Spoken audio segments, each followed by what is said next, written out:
गीता के तीसरे अध्याय में आज करेंगे हम 23वां श्लोक। जो चर्चा चल रही है वो 18 से, जिसमें कृष्ण कहते हैं कि जिसको जो खुद में अब एंजॉय करने लग गया, खुद से ही सेटिस्फाइड होने लग गया, उसको ना अब कुछ करने से मतलब है ना ना करने से इंटरेस्ट है। पर उसके बावजूद उसको काम करते रहना चाहिए। बस डिटाच्ड होकर के काम करते रहना चाहिए। उसकी जरूरत नहीं होगी, उसको कोई नीड नहीं होगा, उसके बावजूद भी उसको काम करते रहना चाहिए। क्योंकि जो श्रेष्ठ लोग होते हैं, जो आइडियल्स होते हैं, जो बड़े लोग होते हैं, उनके व्यवहार को बाकी आम लोग कॉपी करते हैं व उनको फॉलो करते हैं। अगर अच्छे लोग काम करना छोड़ देंगे, खास करके जो ज्ञानी लोग हैं, जबकि काम करना अब उनको जरूरत नहीं है, उसके बावजूद भी उनको काम करना है। क्योंकि फिर उनको देख करके जो कॉमन लोग हैं वो कहीं काम ना छोड़ दें, क्योंकि काम इन्फीरियर समझ के। अब फिर उन्होंने 22वें श्लोक में अपना एग्जाम्पल दिया। वैसे तो 20 में उन्होंने एग्जाम्पल दिया, जनक आदि बड़े बड़े राजा महाराजे भी हुए, हिस्टोरिकल कुछ एविडेंस दिया कि कैसे उन्होंने भी कोई जरूरत नहीं थी, उसके बावजूद भी वो कोई राजा रहे, बड़े बड़े राजा भी रहे, जबकि स्थित प्रज्ञ थे, एनलाइटेंड हो चुके थे। उसके बावजूद भी वो अपनी जो भी कर्तव्य है, ड्यूटी है, उसको वो करते रहे। 22वें श्लोक में कहा, पार्थ मुझे भी कोई काम करने या ना करने की कोई जरूरत नहीं है। ना मुझे कुछ पाने लायक इंटरेस्ट है, ना ना पाने लायक कुछ बचा है। उसके बावजूद भी मैं काम करता रहता हूँ। अब आगे 23वें 23rd श्लोक से हम लेंगे। यदि ह्यहम न वर्तेयम जातु कर्मण्यतन्द्रितः मम वर्तमानो वर्तन्ते मनुष्याः पार्थ सर्वशः। ये पार्थ, पृथा का बेटा अर्जुन, यदि ही अहम न वर्तेयम कर्मणि, मैं अगर कर्म में अतंद्रित हो करके, बिना लेजीनेस, बिना आलस्य हो करके काम ना करूं, तो जो मनुष्य मम वर्तमा, वर्तमा कहते हैं मार्ग, मेरे मार्ग या मेरे पाथ को फॉलो करते हैं, वो भी वैसा ही फॉलो करेंगे। पहले क्या बताया कि बड़े लोग जिस रास्ते पर चलते हैं, आम लोग उसको फॉलो करते हैं। और एग्जाम्पल मेरा भी है, मुझे कोई जरूरत नहीं है काम करने की, पर उसके बावजूद भी मैं करता हूं। क्यों? क्योंकि अगर मैं बिना आलस्य के काम नहीं करूंगा, तो फिर जो मुझे जो मानते, जो मनुष्य मम वर्तमान अनुवर्तनते, मनुष्य फिर जो लोग हैं वो फिर मेरे भी फॉलो करेंगे। तो मैं क्यों काम करता हूं? मैं अभी तुम्हारे साथ सारथी बना हूं, मैं तुम्हारे दूत बन के, मैसेंजर बन के दुर्योधन के पास गया, डे नाइट कहीं ना कुछ करता रहता हूँ, जिसमें मेरी कोई ना दो पैसा मिलने का है, ना दो पैसा जाने का है। ना मुझे कहीं राजा बनना है, ना किंग बनना है, ना किंग मेकर बनना है। आई एम नो, है ना। उसके बावजूद भी मैं अपने दिन रात बिजी रहता हूँ, क्योंकि लोग फिर मुझे भी फॉलो करेंगे। क्योंकि जो भी महाजन है, जो भी यद्यदाचरति श्रेष्ठ, जो भी बड़े लोग होते हैं, आम लोग उनको फॉलो करते हैं।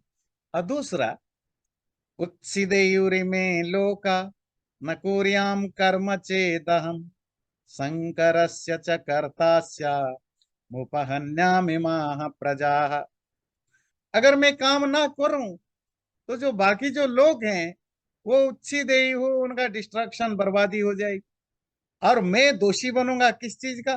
शंकरस्य च कर्तास्याम, और मैं कंफ्यूजन का, फ्यूजन का एक कर्ता माना जाऊंगा, कारण कॉज माना जाऊंगा। उपहन्यामि मां प्रजा, और मेरे ही कारण प्रजाओं की, आम लोगों की बर्बादी होगी। बात समझ में आई? व्यक्ति को काम करने की जरूरत नहीं भी है अगर वो एक आइडियल स्टेट पर है। कुछ लोग या सब लोग, जैसा भी हो, सब लोग तो किसी को भी आइडियल नहीं मानते। तो इवन महाभारत में भी बहुत सारे लोग थे जो कृष्ण को आइडियल थोड़े ही मानते। तो जो भी लोग को आपको अपना आदर्श या आइडियल मानते हैं, उनके लिए काम करना जरूरी है। और अगर मैं नहीं करता तो जो बाकी लोग हैं वो भी बर्बाद हो जाएंगे। और मैं किस चीज का कारण बनूंगा? शंकर का। एक होता है शंकर, शिव शंकर, कल्याणकारक। ये है शंकर। शंकर कहते हैं फ्यूजन। फ्यूजन समझते हैं? मिलावट। आजकल जो आप खाते हो ना, यहाँ अमेरिका में ज्यादातर इंडियन रेस्टोरेंट में जाओ, बहुत सारे रेस्टोरेंट वाले उसको फ्यूजन फूड देते हैं। फैशन भी फ्यूजन हो गया है ना? कल्चरल फ्यूजन कल्चर भी आ गया है। इसको संकर कहते हैं। इवन जो बच्चे पैदा होते हैं, अगर वो दो डिफरेंट टाइप ऑफ रेस के मिलके होते हैं, उनको भी संकर कहते हैं। जैसे अब यहाँ अमेरिका में तो कॉमन हो गया है भाई, अमेरिकन बच्चे, इंडियन बच्चे, और चाइनीज या इंडियन, है ना? तो ये, या रिलीजियस डिफरेंस हो, नेशन डिफरेंस हो, रेस डिफरेंस हो, अ, कोई भी दो डिफरेंट चीजों के मिलने से जो होता है उसको संकर कहते हैं। और संकर कहीं सही भी है, दुनिया बनती है संकर से बनता है। पर सोसाइटी में जब बहुत संकर बनता है तो वो प्रॉब्लमेटिक होता है। जो जॉब है, जो इकोनॉमी है, जो जो सिस्टम है, उसका वो एक स्टैंडर्डाइज होकर के बना रहता था। अगर उसमें बहुत ज्यादा संकर हो जाता है तो फिर कोई कंफ्यूजन बनता है उसमें। जब कंफ्यूजन बनता है, आज तो आपके पास ऑप्शन है क्योंकि ओपन मार्केट है। दुनिया भर में जो ग्लोबलाइजेशन का कंसेप्ट आया, ग्लोबलाइजेशन के कंसेप्ट के कारण तो ओपन मार्केट हुआ। कोई भी व्यक्ति, और सबसे बड़ी बात है एजुकेशनल सिस्टम डेवलप हुआ, प्रोफेशनल एजुकेशन। तो आप किसी चीज में पढ़ लिख करके अपने आप को क्वालिफाई करो और जा करके आप किसी भी फील्ड में काम करो जहां आपको ऑप्शन मिलता। पहले तो ऐसा नहीं था। सपोज क्यों वर्ण आगे जाकर जाति में कन्वर्ट हुआ? ये बहुत ही नेचुरल फिनोमेना था जो होना ही था।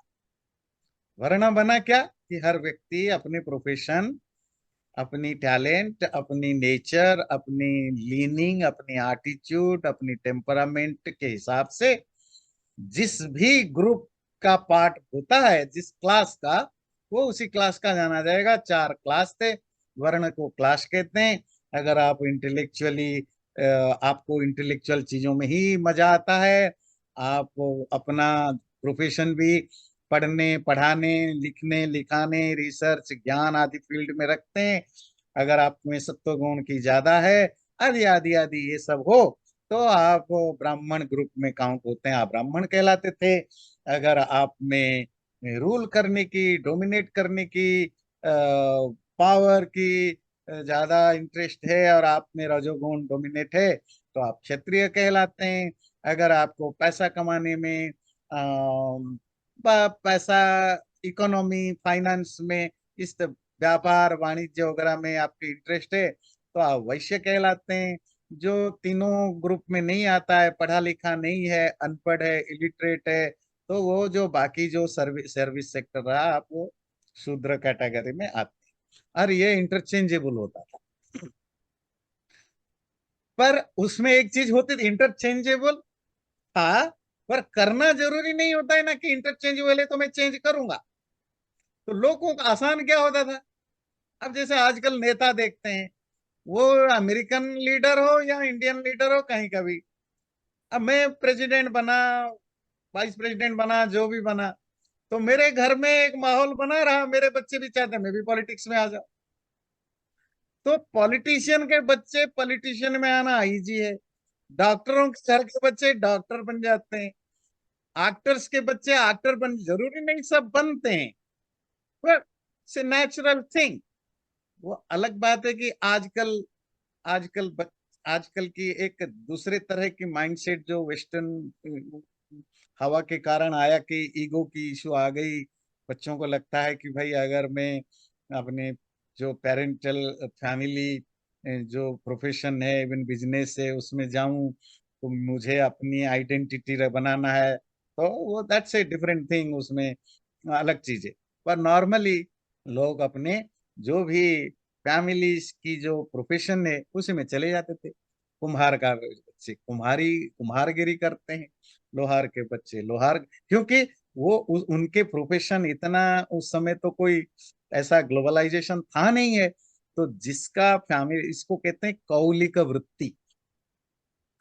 कौलिक वृत्ति, वृत्ति मतलब profession, the profession belongs to the traditional family. हमारे फैमिली में सपोज जूता बनाने की आर्ट है, तो मेरे बच्चे भी जूता ही बनाते हैं, वो भी बनाते हैं, इसी इजी।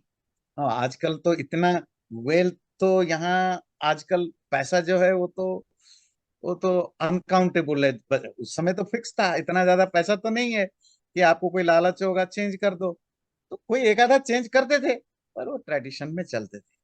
सपोज एक व्यक्ति लोहार जो जिंदगी भर लोहार की ट्रेनिंग ले रखी है अपनी फैमिली ट्रेडिशन से, और वो सपोज जो सोनार सोनार मतलब गोल्ड स्मिथ में चला जाता है, तो वो तो कहीं का नहीं रहेगा ना। तो यहीं से पैदा होता है संकर, कि तुम प्रोफेशनल फ्यूजन करते हो, तो देन यू में, आप कहेंगे नहीं, कुछ लोग बहुत आगे बढ़ते हैं, रेयरली होते हैं वो तो रेयर केस होता है।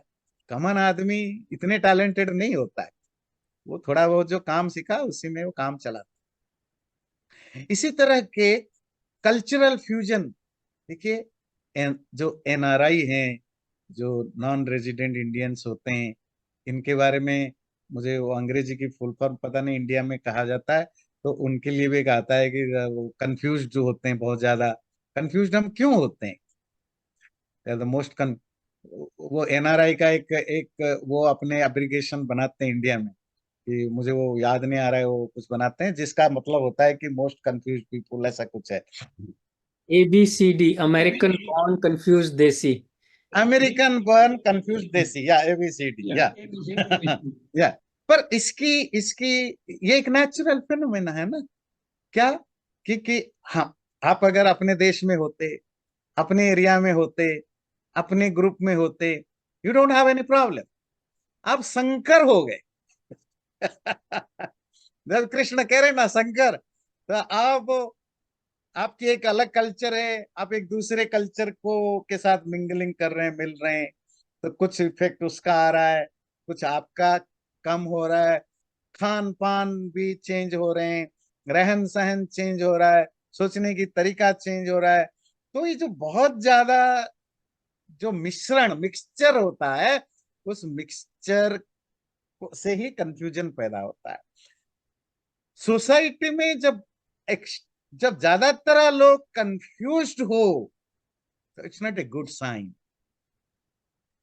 आपको कोई भी हेल्दी सोसाइटी कभी कंफ्यूज नहीं होना चाहिए ना, तो उसमें क्लियर कट। और वो कंफ्यूजन कैसे नहीं होगा, जब आप एक चलते हैं, आप अपने अपने स्मूथली लाइफ चलती है, तो इसी को संकर कहते हैं। कृष्ण कहते हैं अगर मैं काम करना बंद कर दूं, तो लोग क्या करेंगे, काम करना बंद कर देंगे, मैं या बड़े लोग। तो ठीक है, काम करना बंद, मेरे काम करना बंद होने के पीछे रीजन क्या था, कि मुझे अब उसकी जरूरतें नहीं है, ना मेरे अंदर से कोई डिजायर है, इच्छा है, ना मुझे कोई नीड है। I don't need to work. पर जो आम आदमी है, जो कॉमन मैन है, ही नीड्स, उसकी जरूरत है, और उसकी इच्छा भी है, पर वो मुझे फॉलो करेगा या किसी ऋषि मुनि ज्ञानी को फॉलो करेगा, तो वो काम करना छोड़ देगा। काम करना छोड़ेगा, काम की जरूरत है, that's become the confusion again, कि काम करना बुरी बात है क्योंकि बड़े लोग काम नहीं करते हैं, और मैं काम ना करूं तो खाऊं क्या। आप समझ में आ रहा है जो कंफ्यूजन हो रहा है? ये संकर है। अगर फैमिली में, सोसाइटी में, इंडिविजुअल में जितने ज्यादा कंफ्यूजन रहेगा और जितने देर तक रहेगा उतना खराब है, क्योंकि आप डिसाइसिव नहीं हो पाते हो, आप सही गलत नहीं समझ पाते हो। तो इसीलिए कृष्ण कहते हैं मैं फिर संकर का कारण बन जाऊंगा जो मुझे फॉलो करते हैं, और उससे होगा क्या, मैं बहुत सारे प्रजाओं के, बहुत सारे लोगों की बर्बादी का, डिस्ट्रक्शन का कारण बनूंगा। मैं तो अपनी साधुगिरी के कारण काम करना छोड़ दिया, पर वो तो काम करना छोड़ दिया, भूखे प्यासे मरेंगे। फिर भूखे प्यासे मरेंगे तो फिर अब काम बुरी बात है, छुपा के काम करेंगे। बोल दिया कि हमें काम नहीं करना, या तो छुपा के करेंगे, फिर चोरी नारी बेईमानी करेंगे। तो कम से कम पहले तो ठीक ठाक थे, अब तो और खराब हो गए। तो मैं उस डिस्ट्रक्शन का कारण बन जाऊंगा। सक्ता कर्माण्य विद्वांसो यथा कुर्वन्ति भारत, कुर्यात् विद्वांस तथा सक्त चिकीर्षुर्लोक संग्रहम। कंक्लूजन क्या है कि हे भारत, भरत डायनेस्टी का, भरत वंश का संतान अर्जुन।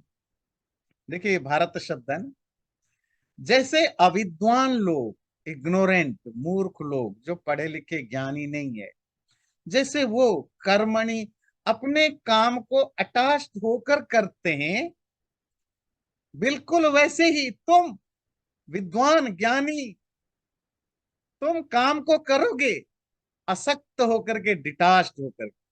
और क्यों करोगे?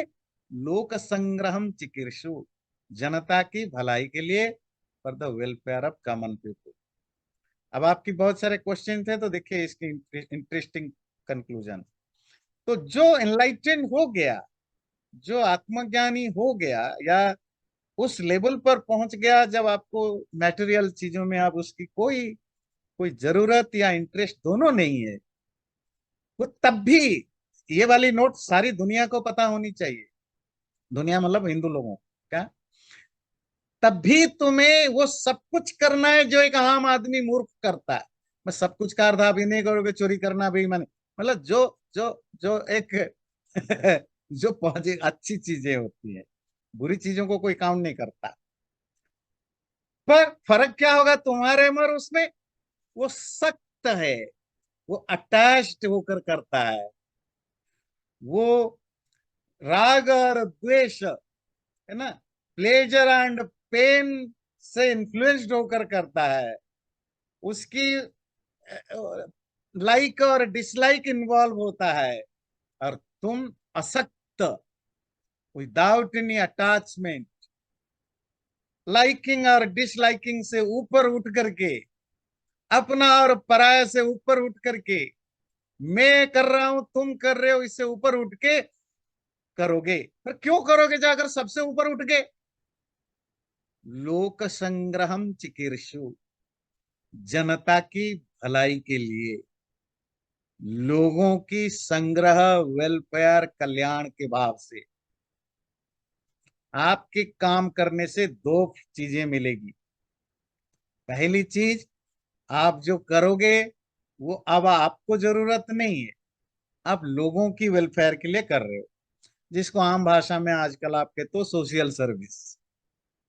और सच कहिए, जो स्थित प्रज्ञा या जो एनलाइटेंड होते हैं, वो सोशल सर्विस भी नहीं करते हैं, वो यूनिवर्सल सर्विस करते हैं। क्यों? सोशल सर्विस में केवल एनिमल्स, केवल ह्यूमन बींग आता है, मनुष्य आता है। वो तो प्राणियों का भी कल्याण भला करते हैं, पशु पक्षियों का भी, पेड़ पौधों का भी, नेचर का भी, वो सब करते हैं। पहली आपका काम का जो फायदा है। दूसरा, आप जब काम करोगे, क्योंकि आपको आम लोगों के कंपैरिजन ऊंचा हो, you are superior than others, तो लोग आपको आइडियल मानते हैं। तो आपको काम करते हुए देख करके लोगों को भी काम करने के लिए मोटिवेशन मिलेगा कि काम करना अच्छी चीज होती है, बड़ी चीज होती है, शर्माना नहीं चाहिए। ये मैसेज जाएगा। इसकी एक छोटा एग्जांपल देख के मैं अगले श्लोक में जाऊंगा, क्योंकि बहुत इंटर रिलेटेड बहुत हैं और बहुत इंटरेस्टिंग श्लोक आगे आपको मिलेगा। भारत में लोगों को क्यों आज भी हैंडी काम करने में, अपना सामान उठाने में, झाड़ू पोंछा करने में, या कोई ऐसा काम, काम के प्रति हमारे यहाँ भारतीय लोगों के अंदर क्यों क्यों नफरत की भाव बहुत ज्यादा है। मैं पढ़ा लिखा हो गया, इवन आप एक छोटा मोटा क्लर्क भी बन जाते हैं, आप झाड़ू नहीं लगाएंगे, आप बर्तन नहीं साफ करेंगे, है ना। और थोड़ा बड़ा हो गए, आप अपना अटैची, अपना लैपटॉप बैग भी आप खुद नहीं उठाओगे। चेयर में बैठे हो, पानी के लिए आपको पता है इंडियन ऑफिस में चपरासी होते हैं क्या करने के लिए? साहब को पानी पिलाना है, चाय पिलाना है, भाई दो ही काम है। और वो साहब कौन है? वो एक क्लर्क है। चाय पिलाएगा तो अच्छा, पान पान लाओ, चाय लाओ, पानी लाओ, बस यही काम करने के लिए रखा है। उस दिन मैं एक वीडियो आप लोगों ने देखा होगा, न्यूजीलैंड की प्राइम मिनिस्टर का वीडियो। तो वो कॉफी लेकर के जा रहे थे किसी मेट्रो स्टेशन में या किसी जगह पर। तो वो कॉफी उनके हाथ से गिर गया, तो नीचे गिर गया। तो उन्होंने खुद जो भी झाड़ू और मॉप वगैरह मंगवा के खुद 10-15 मिनट जो भी लगा वो खुद साफ किया, मॉपिंग की, पूरी तरह क्लीन। ऐसा नहीं कि इंडियन लीडर्स की तरह एग्जिबिटरी नहीं, पूरी तरह उसको क्लीन करके ही हो गए। और वो prime minister of the country है। और आप लोग अमेरिका में रहते हो, देखते हो, जो बॉस होता है उसको ज्यादा काम करना होता है। अगर आप ऑफिस की हेड हैं तो टॉयलेट में भी गंदगी देखे तो आप ही जाकर क्लीन करते हो। और मैं देखता हूँ करते हैं। मतलब आपको अगर दिखा टॉयलेट में ब्लॉक है तो वो आप खुद जाकर करते हैं। इसलिए फिर किसी को बुलाएंगे नहीं, जरा देख लेना। हाँ ठीक है, आपकी बस की बात नहीं है, दैट्स ओके, आप किसी एक्सपर्ट को बुलाओगे जो जो उस टॉपिक, कोई चीज टेबल गिरा पड़ा है तो आप ही उठाते हो। ये भारत में ऐसा हो ही नहीं सकता। क्यों नहीं हो सकता? यद यदाचरति श्रेष्ठ तत्तदेवेतरो जन। जो बड़े लोग करते हैं, छोटे लोग उसी की नकल करते हैं।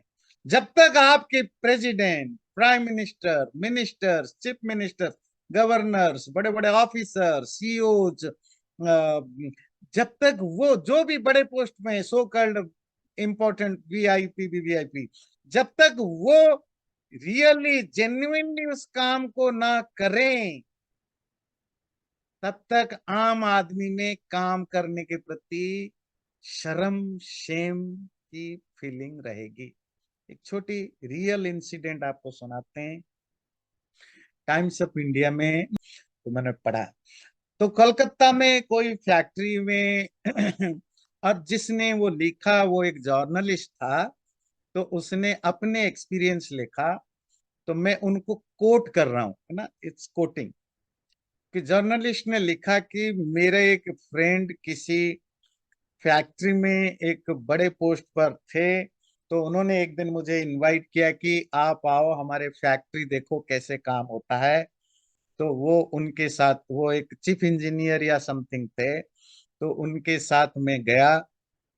जब मैं फैक्ट्री देख रहा था, घूम रहा था, तभी एक जगह देखा कोई मशीन खराब पड़ी हुई थी, तो उसको फिक्स कर रहे थे।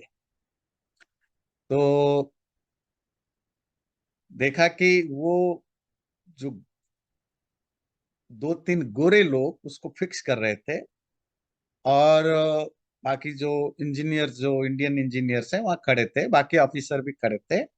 और उनको अपनी मशीन को थोड़ा रिप्ले हटाना था या ये करना था। तो उन गोरे एक्सपर्ट्स ने उनसे बोला कि हेल्प करिए जरा हटाने के लिए। तो जो बड़े इंजीनियर्स खड़े थे उन्होंने अपने छोटे जो भी कर्मचारियों को बुलाया कि जरा इनको, इसको हटाओ। और वो गोरों के साथ हटाया। तो उस जर्नलिस्ट ने लिखा कि ये मशीन खराब हो गया। मैंने पूछा भाई ये क्या चीज है, तो बोले ये मशीन खराब हो गया है, हम बहुत कोशिश कर रहे थे 1 महीने से फिक्स करने के लिए, फिक्स नहीं कर पाए, तो हमने पता नहीं ऑस्ट्रेलिया या कहीं से इसके जो एक्सपर्ट इंजीनियर से उनको बुलाया है, ये एक्सपर्ट इंजीनियर वो फिक्स कर रहे थे। अब इसको पूरी स्टोरी समझ में आया तो जर्नलिस्ट ने लिखा कि ये जो इंडियन इंजीनियर से जो प्रॉब्लम को फिक्स नहीं कर पाए, तो जो एक्सपर्ट्स बुलाया था ऑस्ट्रेलिया से, इसका मतलब है कि ये इनसे ज्यादा टैलेंटेड है, ज्यादा ज्ञानी है, ज्यादा पैसा कमाते हैं। वो लोग वहां आकर के शरीर में काला उनका हो चुका है ना, मतलब जब आप मशीन के साथ काम करोगे तो हाथ पैर काला हो चुका है, नीचे गिर के बैठ के काम कर रहे हैं। और जब उनको हेल्प चाहिए होता है, ये इंजीनियर जो उनसे इंफीरियर है ज्ञान और टैलेंट के हिसाब से, उसके बावजूद भी वो खड़े हुए हैं। और जब उनको हेल्प की जरूरत होती है, वो अपने ऑफिस की नौकर जो पीएन चपरासी हैं उनको कहते हैं इनको हेल्प कराओ। एंड वो जर्नलिस्ट ने ये बताया, that's how India is poor. क्योंकि जब आप काम से नफरत करते हो, काम को छोटा और बड़ा समझते हो, काम करने पर तुम्हें लगता है कि तुम्हारी स्टेटस सिंबल कम हो जाएगा, इस देश में कैसे तरक्की होगी? जो तुम काम करोगे ही नहीं तो तरक्की कहां से होगी? और काम करने वाले को तुम इंफीरियर समझोगे। बात समझ में आती है? और ये घर घर की कहानी है, घर घर की कहानी है। पापा झाड़ू लगाने चले गए, पत्नी से लेकर बच्चों से लेकर सास ससुर माँ बाप वो सब दौड़ाते हैं, क्या कर रहे हो? अरे कहा तुम्हारी पत्नी, बच्चे झाड़ू छीनो पापा से। अरे भाई ये पापा का भी घर है, पत्नी झाड़ू दे चलेगा, बच्चे झाड़ू लगा ले चलेगा, सास ससुर लगा दे चलेगा, माँ बाप लगा दे चलेगा, भाई ये नहीं चलाएगा।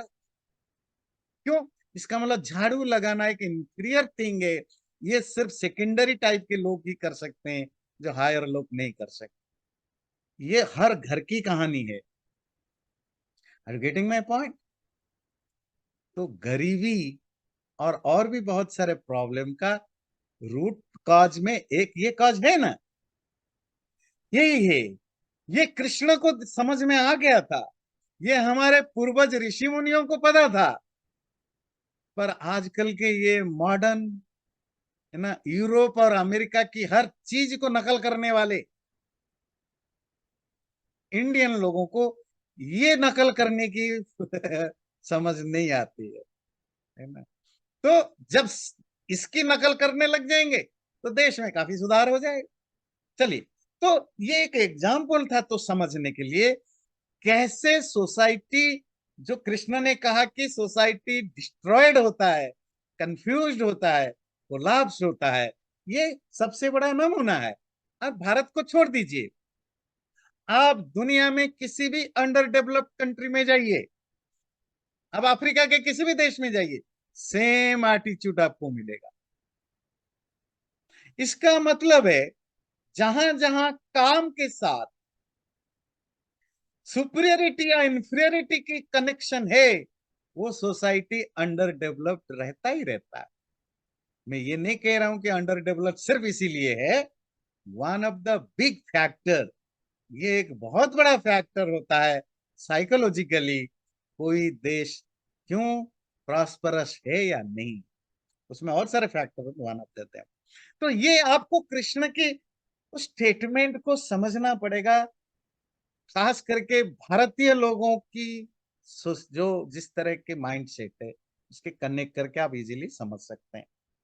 तो आप समझ में आया ना, जो जो 25वां श्लोक कहा कि जो आम लोग है वो काम करते डिटाच्ड होकर के, तुम काम करोगे डिटाच्ड होकर के। क्यों? तुम्हारा मैसेज देना बहुत जरूरी है।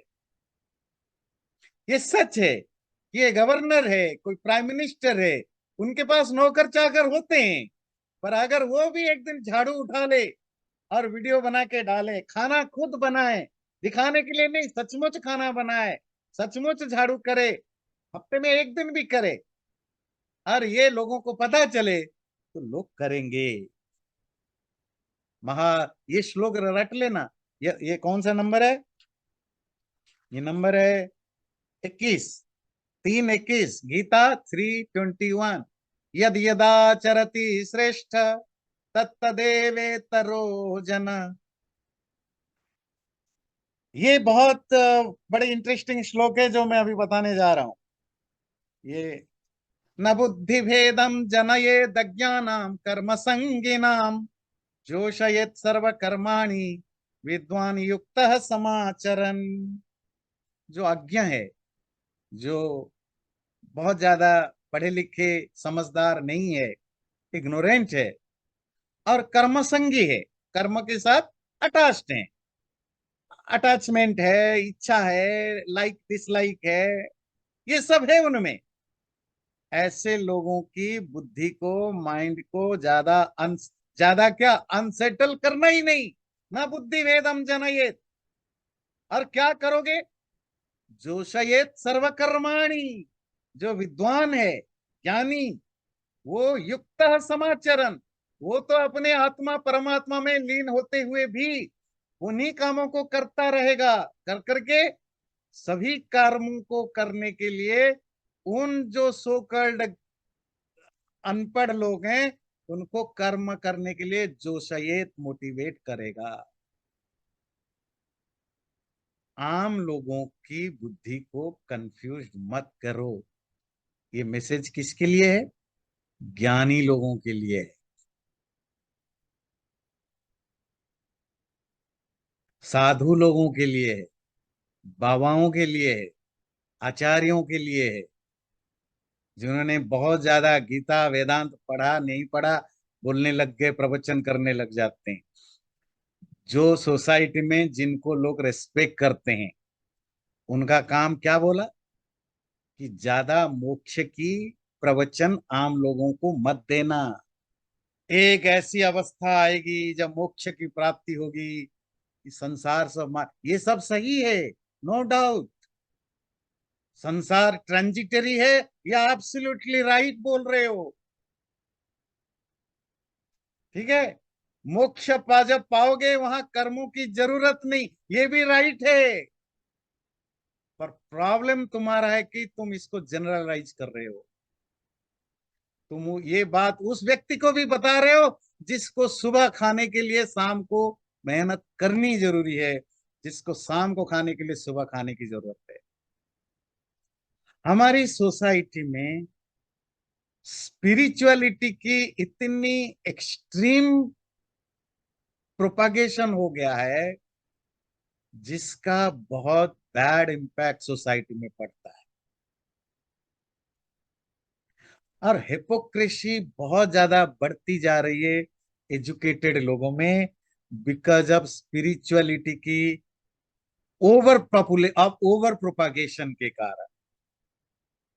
मोक्ष प्रोपागेशन की टॉपिक नहीं हुआ करता है।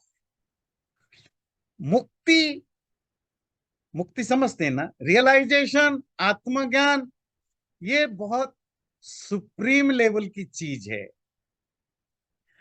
बिल्कुल वैसे ही जैसे आम आदमी में पीएचडी, मास्टर डिग्री की ओवर पॉपुलराइज नहीं किया जाता।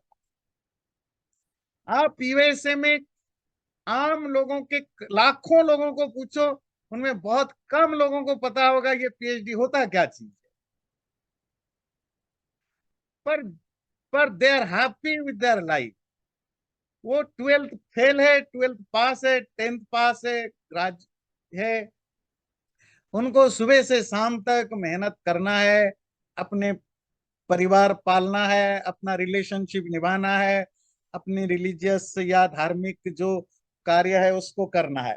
जब आप जा करके उनको पीएचडी पीएचडी पीएचडी पीएचडी रोज सुबह से शाम तक पीएचडी की लेक्चर देते हो, तो वो काम धंधा छोड़ के सब पीएचडी करने लग जाएंगे। और पीएचडी करके क्या करेंगे? खिचड़ी भी नहीं बना पाएंगे। अरे वो एक सुप्रीम लेवल की अंडरस्टैंडिंग है। वहां सिर्फ वही लोग जाएंगे जो डिजर्व करते हैं, जिनके अंदर वो एबिलिटी है, जिनके अंदर वो पैशन है, जो जिसके अंदर वो क्वालिफिकेशन है, सिर्फ वही जाएंगे। बाकी आम लोगों को अपनी डे टू डे लाइफ में जीने दो ना। जो 12th नहीं पास कर सकता, क्यों उसको, उसके घर में भी टीवी में रोज पीएचडी पीएचडी बताओ। स्पिरिचुअलिटी की यही प्रॉब्लम हुई। आप टीवी खोलो दो ब्रह्म ज्ञान, आप बाजार में जाओ जी ब्रह्म ज्ञान, कॉर्पोरेट ऑफिस में लंच टाइम में बैठ गए, एक आधा मिल जाएंगे जो ब्रह्म ज्ञान। ब्रह्म ज्ञान, आत्मज्ञान, मेडिटेशन और स्पिरिचुअलिटी ऐसी नहीं जैसे फ्री में रबड़ी मिल रही है। और हुआ क्या, ये लोग इतने इगोइस्टिक होते गए, आता जाता कुछ नहीं, लाइफ में कोई ट्रांसफॉर्मेशन नहीं, प्रॉपर ज्ञान नहीं, प्रॉपर मन मन विचार शुद्ध नहीं, और सब आत्मज्ञानी बन गए और आत्मज्ञान का लेक्चर देने बैठ गए। आप अगर सनातन धर्म के शास्त्र, जितने सारे शास्त्र हैं, उन शास्त्रों को देखिए, स्पिरिचुअलिटी की बात आपके राम और कृष्ण की भी लाइफ देखिए, जिनको ज्यादातर लोग पूजते हैं और भगवान मानते हैं, उनको तो फॉलो कर लो। वो तो बाबा बन के नहीं घूमते थे जी, हरी हरी हरी वजह काम धंधा छोड़। अरे सुबह से शाम तक पैदा होने से ले तक मरते दम तक उन्होंने संघर्ष किया, है ना, हर तरह की जो एक आम आदमी करता है किया। और कृष्ण तो खुद कह रहे हैं कि मैं काम करता हूं, इसीलिए नहीं कि मुझे जरूरत है। और चलिए उसको छोड़िए, आपकी पुराणों की जो देवता हैं जिनको आजकल हर मंदिर में पूजते हैं, विष्णु, महेश, पार्वती, गणेश, ये सब परिवार वाले हैं, घर गृहस्थी वाले हैं। और घर घर गृहस्थी वाले हैं, कुछ तो कमाते धमाते होंगे, खाते कहाँ घर गृहस्थी वाले। इनमें बाबा बन के कौन घूमता है? जब ब्रह्म ज्ञान मार्केट का बन गया, भाई मुझे ब्रह्म ज्ञान क्यों बांचना है, कि मुझे पैसा कमाना है, नाम कमाना है। तुम अपने पैसा और नाम कमाने के चक्कर में ब्रह्म ज्ञान जैसे पीएचडी डिग्री को तुम मैट्रिक फेल, 10th फेल, है ना, फर्स्ट इन प्राइमरी पास बच्चे को भी बेचा है डिग्री, फालतू के सर्टिफिकेट दे आए। इसीलिए पुराने शास्त्रों में हमारे यहाँ पुरुषार्थ जो चतुष्टय होते हैं ना, धर्मार्थ काम मोक्ष, 90% लिटरेचर, 90% जगह पुरुषार्थ त्रय की बात करते हैं। धर्म अर्थ काम, फोकस इस पर ज्यादा करो।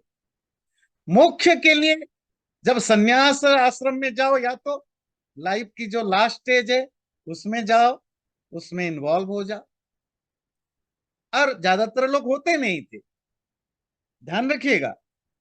इवन जब हमारे लिए यहाँ ऑप्शन जब आज नहीं है, तब भी जब ब्रह्मचर्य, गृहस्थ, वानप्रस्थ, सन्यास, ज्यादातर लोग सन्यास में नहीं जा, क्यों?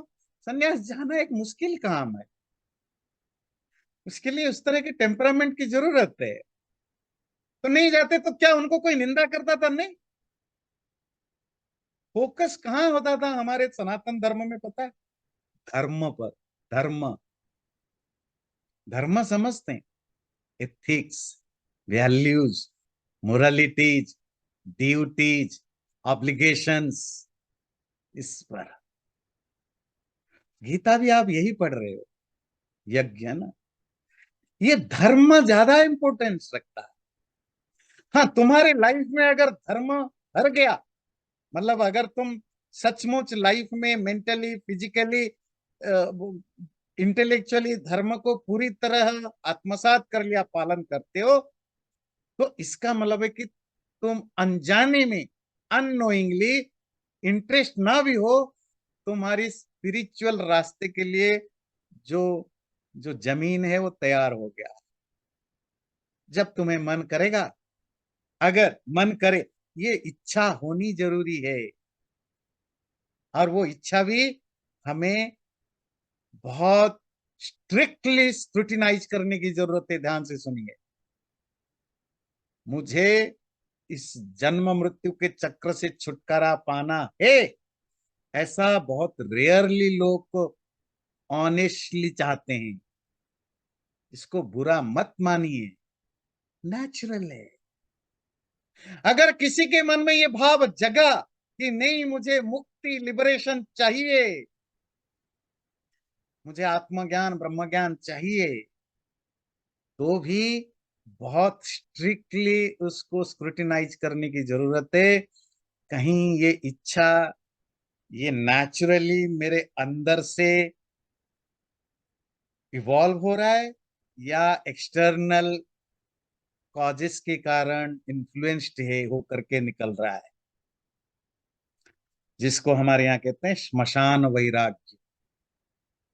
श्मशान वैराग्य समझते हैं? श्मशान जो क्रिमेशन ग्राउंड होता है, जहां बॉडी को जलाया जाता है, जहां लकड़ियां रखेंगे, आपके सामने डेड बॉडी उस पर रखा जाएगा, फिर आपके सामने उसमें आग लगाया जाएगा, फिर उस आग जलते हुए फिर कुछ जो होते हैं वहां जलाने वाले, वो कैसे लकड़ी से बार बार उसको वो छेड़ रहे होंगे क्योंकि जलाना है प्रॉपरली। तब जब आप देखते हो श्मशान में ये दृश्य, किसी की बॉडी को जलते हुए, तो आपको लगता है दुनिया बेकार है यार, कुछ नहीं रखा है, मेरा भी यही होना है, ये संसार बेकार है। सचमुच यार, क्या फिर हम दूसरों को बोलते हैं, नहीं देखो क्या जिंदगी है, दो पल की। फिर हम अगर थोड़ी सी पढ़े लिखे, कबीर की दुआ सुना लेते हैं, कोई कोई ज्ञान की बातें छेड़ देते हैं, और जैसे ही घर पहुंचते हैं, नहा धो के चाय पी के लगाओ भाई टीवी लगाओ, अरे ये क्रिकेट में वो हार गया, और तेरी क्यों, हाँ, मोदी जी की क्या चल रहा है अभी भाई, अच्छा राहुल गांधी ने ये बोला, गए। किसी किसी का तो, ज्यादातर लोग का फ्यूनरल ग्राउंड से घर तक पहुंचते पहुंचते वैराग्य खत्म हो जाता है। कोई किसी किसी का एक दो दिन तक रहता है, जो नया नया फ्यूनरल ग्राउंड जाता है ना पहली बार, उसका 7-8 दिन तक रहता है, महीने भर तक भी रहेगा, या 1 साल तक भी रह सकता है। पर 1 साल के अंदर अगर आपने डिसीजन ले लिया, ये दुनिया बेकार है, कुछ नहीं रखा है, मुझे ऐसी लाइफ नहीं जीना, और आपने मोक्ष के रास्ते पर चल गए, पूरी बर्बादी कर दिया। हिपोक्रेसी आपकी बिना, आप हिपोक्रेसी के अलावा आपकी लाइफ में और कुछ बचेगा ही नहीं। क्यों? धीरे धीरे जब वो फेडअप होगा, वो वैराग्य, फिर आप पछताओगे यार मैं कहाँ आ गया यार। देखो सब एंजॉय कर रहे हैं, पैसा कमा रहे हैं, परिवार है, बच्चे, जिसको भी देखो जेलेस, कोई बच्चों के साथ खेल रहे, काश मेरे भी बच्चे होते, कोई पति पत्नी जा रहे हैं, देखो काश मेरे भी होते, कोई माँ बाप के साथ है तो मेरे भी होते, कोई बाजार में खरीद रहा है, काश मैं भी खरीदता। क्या करूं, भगवा पहन लिया, बाबा बन गया। इसको श्मशान वैराग्य कहते हैं, श्मशान से कनेक्ट करके। पर इसका अर्थ नहीं कि सिर्फ श्मशान जाने से, तो किसी भी एक्सटर्नल इन्फ्लुएंस से एक्सट्रीम दुख हुआ, लाइफ में बहुत प्रॉब्लम आए, या बहुत ज्यादा गीता उपनिषद वेदांत मेरे जैसे व्यक्ति के पास है, मेरे से सुनने के, और तो आप कभी नहीं बाबा बनेंगे पर कहीं और सुन लिया पर क्या पता मेरे से सुन के ही बाबा बन जाएंगे, क्या पता आपकी बन गए। फिर ये एक्सटर्नल प्रेशर है, इन्फ्लुएंस हो गए, फिर आपने सोचा यही रास्ता अच्छा है, ये ये सही नहीं है। अगेन यहाँ संकर दोष लगेगा। क्यों? क्योंकि जो भी एक्सटर्नल इन्फ्लुएंस होता है ना, सुनिए, वो कभी ना कभी फेडेड होगा। दूर का पहाड़ हमेशा अच्छा लगता है, लोग घूमने जाते हैं, हिमाचल कश्मीर, ये अपने कनाडा में भी बहुत सारे जगह जाते हैं, वो जहाँ वो बर्फ वगैरह गिरते हैं, पर वहां रहने के लिए 1 साल 1.5 साल भी रह जाओगे, उसके बाद फिर आपको मन करेगा काश में कहीं भागूं। स्पिरिचुअलिटी बहुत कठिन मार्ग है, वहां जेन्युइनिटी और ऑनेस्टी बहुत जरूरी है। इसीलिए जब भी मन में वैराग्य जगे, अपने साथ बहुत रूडली और स्ट्रिक्टली स्क्रूटिनाइज करना अपने आप को, कि क्या सचमुच मेरे अंदर से भाव जग रहा है, या जस्ट मैं सरकमस्टांसेस के शिकार हूं, पॉजिटिव या नेगेटिव, जिसके कारण मेरे मन में ये जगह है। तो जब आप इसको स्क्रूटिनाइज कर लो, नहीं ये मेरे अंदर की इच्छा नहीं है, तो फिर फोकस ऑन बाकी 3, धर्म अर्थ काम। अगर अर्थ काम में आपका मन उब गया है, prosperity sensual pleasure, no problem, focus on dharma. बात समझ में आती है? बात है कि श्लोक देखिए, ये बहुत जरूरी है। तो कृष्ण कहते हैं आम लोग जो अज्ञ है, जो जिनको बहुत कुछ पता नहीं है, जो कर्मों के साथ अटैच्ड हैं, उनकी बुद्धि को अनसेटल मत करना। उल्टा, तुम जो ज्ञानी हो, आत्मज्ञानी हो, ब्रह्म ज्ञानी हो, अपने परमात्मा के प्रति, परमात्मा के साथ तुम्हारा जो योग है, जो जो जो कनेक्शन है, उस परमात्मा के साथ कनेक्टेड होने पर भी कर्मों को करते रहना। और लोगों को क्या शिक्षा देना, ध्यान से सुनिए, जो सयत सर्वकर्माणि, काम करते रहो, करते रहो, करते रहो। और हमारे धर्माचार्य क्या सिखा देते हैं? सब छोड़ो। यहीं से प्रॉब्लम होता है ना। 2-3 चीजें जो मेरा कहना है, स्पिरिचुअलिटी का ओवर प्रोपागेशन के कारण लोग धर्म को भूलते जा रहे हैं, कर्म को भी भूलते जा रहे हैं। फोकस ज्यादा करें हम, अपने लाइफ को बेटर बनाएं, ज्यादा मोरल, हमारी हमारी जो जो एथिक्स है हमारे लाइफ में ज्यादा झलके, मोरालिटी ज्यादा झलके, मन में शुद्धता रहे। मन की शुद्धता क्या है? लोभ मोह क्रोध ईर्ष्या द्वेष आदि जितना कम कर सकें, इन पर ज्यादा काम करें। और जो जो भी हमारी ऑब्लिगेशन है, ड्यूटी है, करते रहें। इवन जब आपको वैराग्य भी जगे, तो भी काम नहीं छोड़ना। तो अभी आपने पढ़ा। और सबसे जो मैं हमेशा बोलता हूँ, गीता की ये 2 श्लोक, अगला भी एक श्लोक है, कि आम लोगों को वो ज्ञान मत दो जो कितना भी अच्छा हो, उनको कंफ्यूज करे, उनको संकर बनाए, उनको बर्बादी का रास्ता बनाए। तुम्हारा स्पिरिचुअलिटी का ज्ञान करोड़ों लोगों की लाइफ को बर्बाद करता है। जिसको रोटी की जरूरत है, जिसको अपनी बेटी की ब्याह कराने की जरूरत है, जिसको अपनी माँ बाप को पालने की जरूरत है, वो तुम्हारे चक्कर में सब छोड़ छाड़ के भाग जाते। बात समझ में आती? अगर सारी दुनिया सन्यासी बन के भाग जाए, सोचिए क्या होगा धरती का। चैनल को सब्सक्राइब जरूर करें और वीडियो अच्छा लगे लाइक भी जरूर करें।